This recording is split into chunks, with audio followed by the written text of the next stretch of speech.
Now boys, what's going on? This is Yorkie here, and today in this video, I'm just going to be giving some tips and tricks. This is some hints. This is some stuff that I have done throughout career mode on several years now of FIFA that just gets the best out of players for me. We're going to go through it and hopefully help some of you if you're struggling to improve players. Some of these tips you might not know. Some of them you might have already known. You might know tips that aren't said in this video. If that is the case, open up the conversation in the comments down below. Give people that advice because people will scroll down into the comments and you might be able to help them out just that little bit more. That's the whole point of the community here on the channel. Also, if you're new around here, smash the subscribe button. We are a career mode content channel, so if you want some of those series, make sure to check out the other videos. So as we load into the start of this season 4 of this Blackburn Rovers career mode, we're going to go to the squad hub and we're just going to take a look at some of the stuff I would do. And for one of the examples would probably be Tyrese Dolan. He's 81 rated overall right now. I don't know what his actual potential is. I don't use FIFA or anything like that. But in the space of really 2 proper seasons of growth, 3 seasons maybe you could say, Tyrese Dolan is 81 overall. So we've seen a massive improvement in him already. Now one of the little sneaky and tricky things you could do for the wingers that is definitely going to help you maximize their growth. It was in last year's game. It's going to be in this year's game again. And that is just retrain them to play the other wing. You never change the position. You just retrain them to play the other wing and they will grow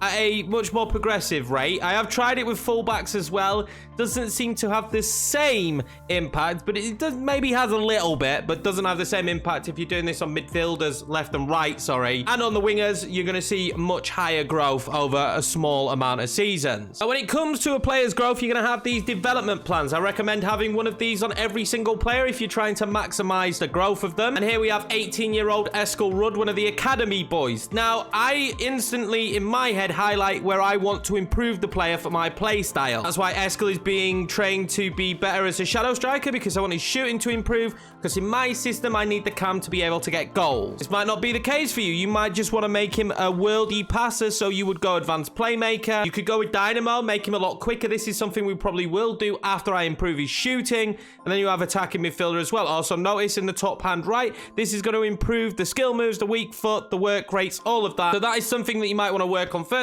If I wanted Eskil Rudd's weak foot to be best first, I would of course work on advanced playmaker. Luckily for me, Eskil Rudd's weak foot was already very good when he joined the club. Now there is an optimal way to do this. You can start every season and you will notice that certain ones will get your player to do an overall quicker. If you're just basing it on overall, you're not basing it on the individual attributes that you want to improve. You just want to see an overall growth on the player. You could already see here that Shadow Striker will be the quickest for Eskil Rudd. If we go over here to Alfie Devine, who's just returned from his loan, there will be one that is again quicker for him. It's Dynamo and Shadow Striker this time. He might already be set up to one of these and one might be quicker. So if you are just basing it on overall, changing this every season is the way you want to go if you want to see tons and tons of growth. Because if I just stick to Shadow Striker all the time, yes, he's going to continue to improve at his shooting and his pace and his dribbling, but once they are high, you aren't going to see the overall growing anywhere near as much because it's going to take a lot longer because those attributes are already very good for him. Just bear that in mind. If you're not seeing tons of quick growth, this is probably one of the reasons why,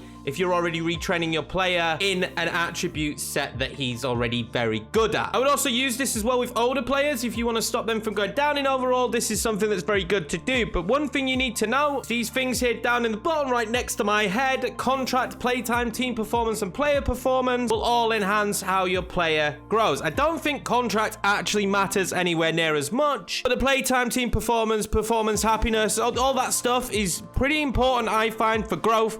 And you have to remember, with dynamic potential, you're not going to see that in the first season. If Eskil Rudd went and had the season of his life last season, he might have only gone up 1 or 2 overall. But this season, we would then see a much bigger growth spurt from him because that dynamic potential would kick in. I do find making sure that these little bits here down in the bottom, they're all good. You want thumbs up for the most part. Again, I don't think contract matters that much, and morale for me is quite important. Player performances is probably the biggest toll, though, that you're going to see for potential. Now, you'll also see that it says showing great potential. There is still a loan glitch in the game, which I'm pretty sure if you just continuously loan out players, record them, it will change that player's potential. It's not guaranteed every time, so bear that in mind. But if you do loan the player out, recall them, sometimes it can upgrade a player's potential. This isn't something I particularly like to use, if I'm being honest. I think dynamic potential is strong enough. But if you did have a kid in your academy or someone you wanted to build a storyline around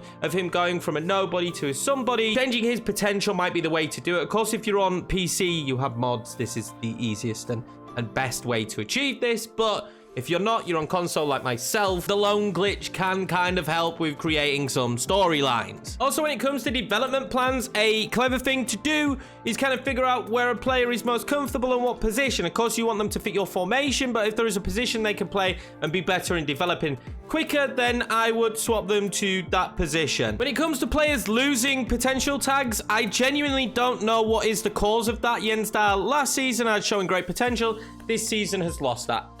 I don't know how you change that. There is a way in Madden. They actually have a system in Madden where you can have the development trait regress or increase. I think it might just be regress, but anyway, you can actually switch that on and off. It would be fantastic if we could do that in this, because Jensdal to me will still reach the heights that we want him to reach, or at least hopefully he will, as long as we play him enough and dynamic potential kicks in. It is frustrating when you lose that on a player. You'll notice here we have showing great potential on Carvajal. We've lost that now on Harold and on Jensdal, so this does happen. It is a little bit frustrating. Again, if you're on PC, you could just go in and edit that and fix it, but hopefully somewhere down the line when it comes to you player development, there's be some options for us to turn certain stuff on and off. Who knows? We haven't had an options upgrade in FIFA for a very long time. But this was just a few quick tips and tricks. For anyone that's wondering about the training system, the development system, I play enough training drills to get the sharpness.